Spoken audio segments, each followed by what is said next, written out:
get out your espresso martinis because I read Bad Mormon, so you don't have to. Hello, my name is Rebecca and welcome to the video. Today I am going to be talking about the book Bad Mormon by Heather Gay.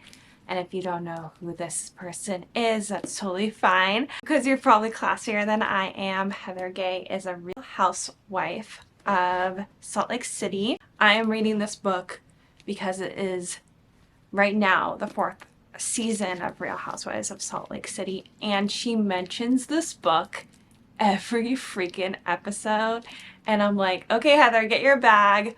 But it was about $30, so I actually got it from the library. So Heather, I did not buy your book, but I did read it, unlike most of your cast members who did not read her book, and I'm going to talk about it so you guys don't have to read it if you don't want to. So I wanted to feel like a housewife while I was reading this book, so I actually read this book on a trip to San Diego when I was staying in kind of like a nice hotel, and I was laying by the pool, I was reading the book. It's really nice. And some of my first initial thoughts around the book was, number one, I work in a mental health field. This is absolutely not therapy, not therapy, not therapy, not therapy.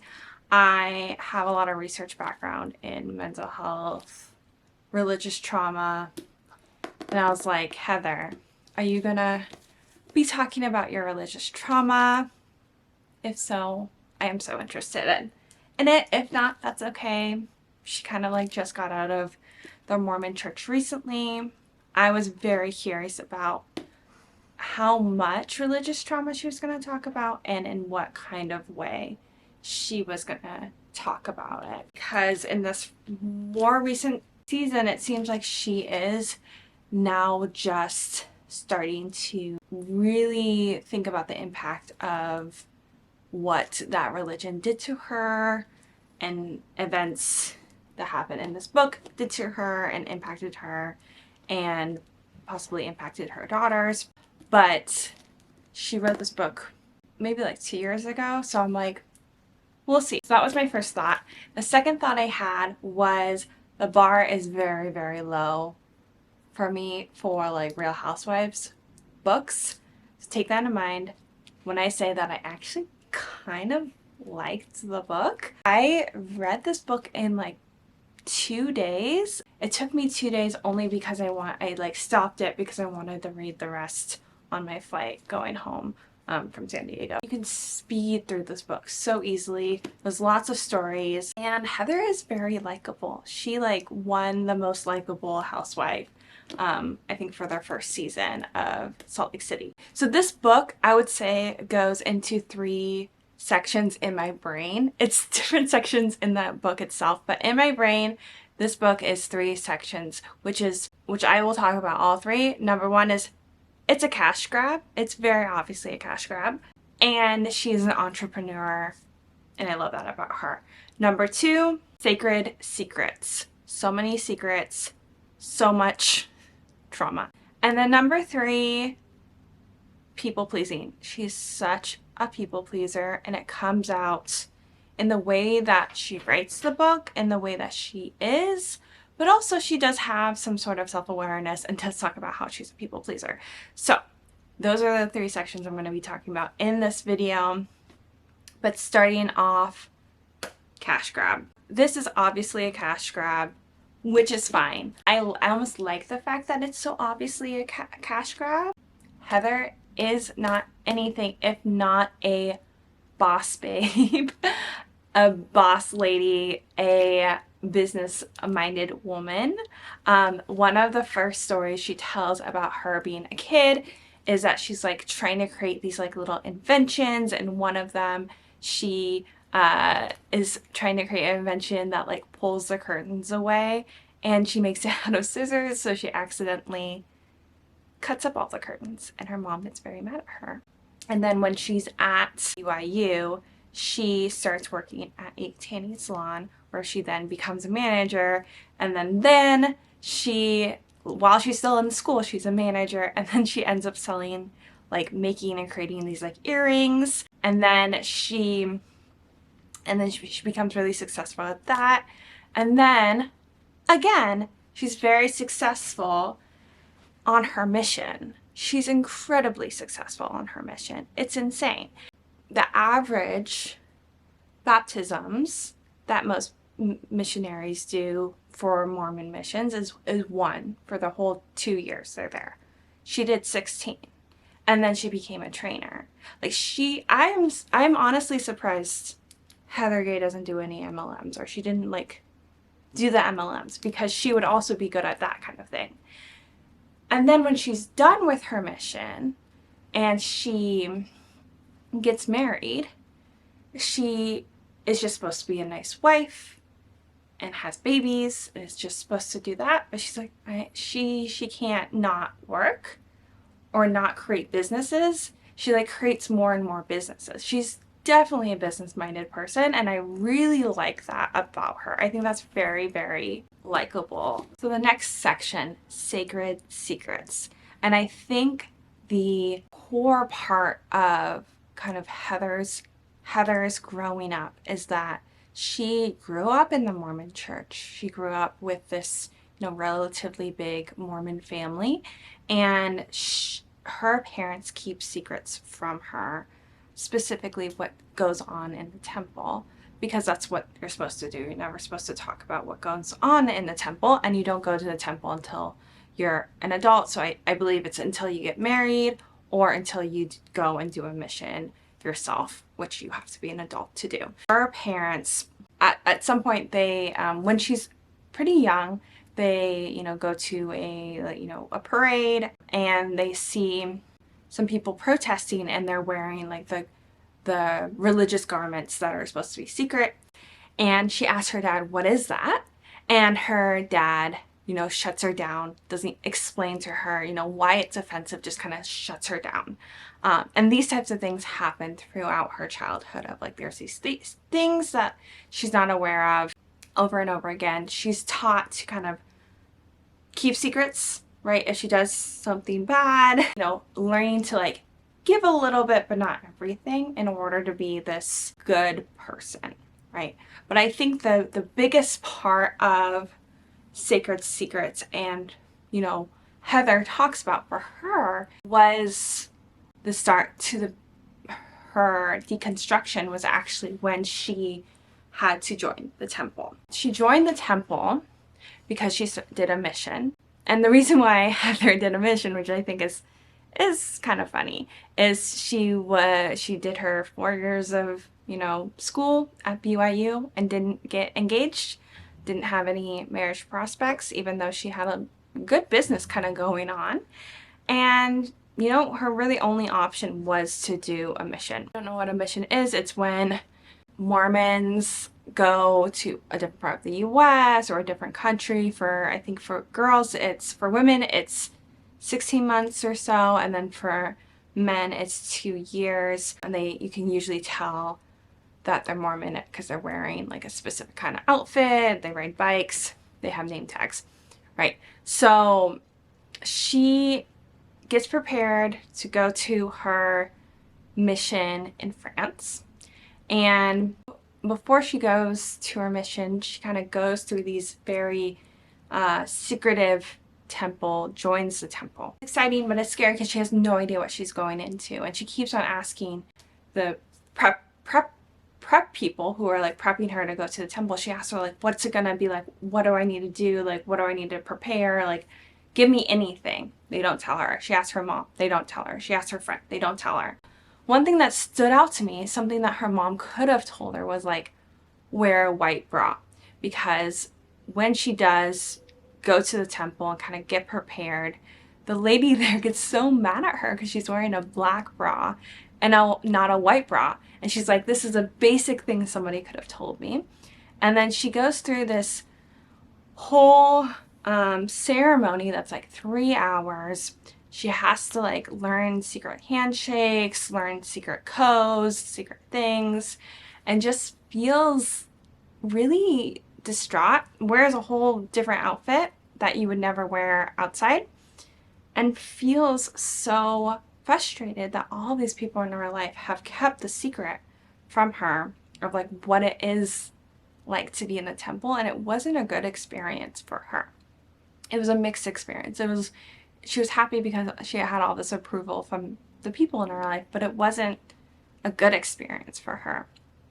So that was, I think one of the things I liked most about this book was her description of like what happened in the temple and her emotions around it. I thought she did that really well. After she goes to the temple, she has to kind of prepare to go on her mission. So she is, goes to kind of this training thing where she has to learn French, and she kind of learns some other things and kind of just prepares to go to France, right? And she has this French teacher, this French class that she thinks is very cute, and she has a great time learning French. She learns it very quickly with him. He's a very good teacher. They all of a sudden one day have to, do the French class in another room, which has a kind of a black mirror, big mirror on the wall, which is obviously a, what's it called? One-way window? I forget what they're called. But basically, other people are watching them. And this French teacher, is teaching the class, is a little tense. And he writes, "They're watching us," in French on the wall. These people, he's assuming, that are watching don't know French. So he's writing that on the wall. Heather kinds of understands what's happening. And then the next day, he is pulled from teaching them anything, and they get a new teacher. And she later finds out that he is kicked out because he is gay. So I think that was another thing that was just an interesting story that she talked about. That was like, oh yeah, there's like a lot of like watching secrets, kind of people leaving from our life for doing or being a certain kind of way. And my favorite secret that Heather Gay kind of reveals was when she was on her mission. She's doing really well. She's converting all the people. And when you're on a Mormon mission, you always have a buddy, right? So you can kind of tattle on each other, basically. So you always have your buddy. You can't really do anything fun. You can't do anything outside the guidelines, and the guidelines are extremely strict. So one day, one of her buddies is going to be like going somewhere else, and she's not going to get a new buddy for like a few hours. And normally they would like bring in another person, kind of try to figure it out. But the leader was basically like, Heather, you're a trainer, you're converting people, you're good, you're not going to do anything bad. And what she does in these few hours is go see the movie The Titanic, which I find amazing. And then Heather keeps on referencing the Titanic throughout the book. It doesn't really matter if it fits with what's going on. She just references it. It's great. It's very adorable. It's not a good writing style, but I feel like it's just cute. It's just adorable. We love it. Yeah. Lastly, we have the people pleasing that Heather does. And it's something that I think she does recognize that is based in the way she grew up as a woman in this church, that to be a woman, to be a girl, is to people please, right? To be a good Mormon girl is to people please. So I have a lot of empathy for Heather regarding the people pleasing, but you can see it in the way that she was taught, right? Of like, if you're good, if people like you in this kind of way, certain types of people like you and approve you, then you'll have this kind of fairy tale life, perfect life. You'll have the husband, you'll have the kids, and then you'll be happy, right? So she continuously tries to live up to the standard that no one can live up to, and then isn't happy. And that's kind of what happens. And that leads to her relationship with her ex-husband. After Heather gets back from her mission in France, she moves to California, and she meets this really cute, really great, rich Mormon boy who's single. She and him kind of have this quick whirlwind romance where they have a lot of sexual tension, but you're not allowed to have sex before marriage, right? And they get engaged really quick, get married really quick, and then after the honeymoon, when all is said and done, they kind of realize that they, don't like each other that much. But because she's in this environment and in this culture where like this was her prize, right? Like this husband is her prize. Like, why is she complaining, right? She needs to kind of build this life for herself, even if her husband doesn't really like her and she doesn't really like her husband. I think it was her kind of like describing the honeymoon after like 2 days of them like not having much to talk about, and then also just kind of being bored of each other, was really sad. Honestly, it was really sad.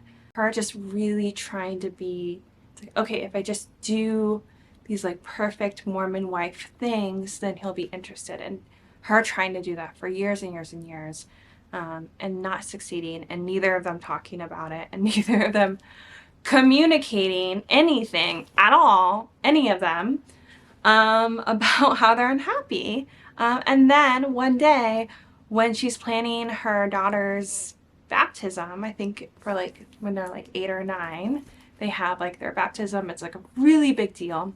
She plans everything because she's a perfect Mormon woman, and she books everything, pays for, all of it. And he invites the families, tells the families everything. He decides that the time should be different just because. And she says, why? And no, because this is all planned out.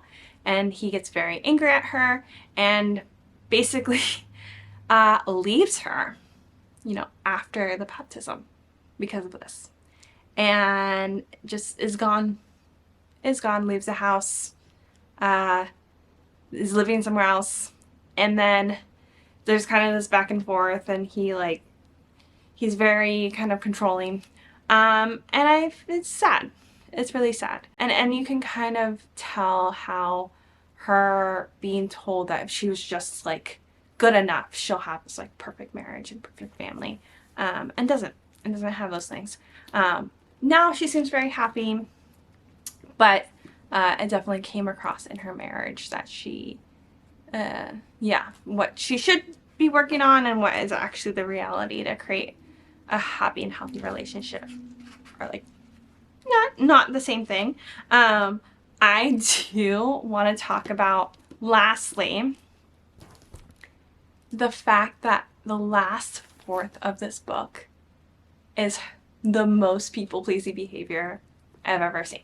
Because the first 3/4 of this book is Heather's life, and it's fairly interesting. It's about her, being in this community environment culture and kind of slowly kind of breaking away from that. And then the last fourth is her being like, and then I joined Real Housewives, and has like a page for each housewife and no tea, nothing, just as like, I like this person, blah, blah, blah, blah, blah. This is what I like about this person. This is why this person's great. It was so uninteresting. It was terrible. The last fourth, it was just, this is what happens when you people please too much. It's not fun. And also we know you don't like all these people. One of these people went to jail, is in jail right now, right? And you have a whole like 2 pages about her and how great she is. So it doesn't look the best. It does not look great. So yeah, but that is Bad Mormon. Let me know, have you read this book? Do you watch Real Housewives of Salt Lake City? What do you think of the season? Do you like all the Real Housewives? Do you drink espresso martinis, 5 of them, and then throw up in the bus and the shuttle on the way home, you know, let me know. Thank you so much for watching. Please like and subscribe for more. I'll see you in the next one. Bye-bye.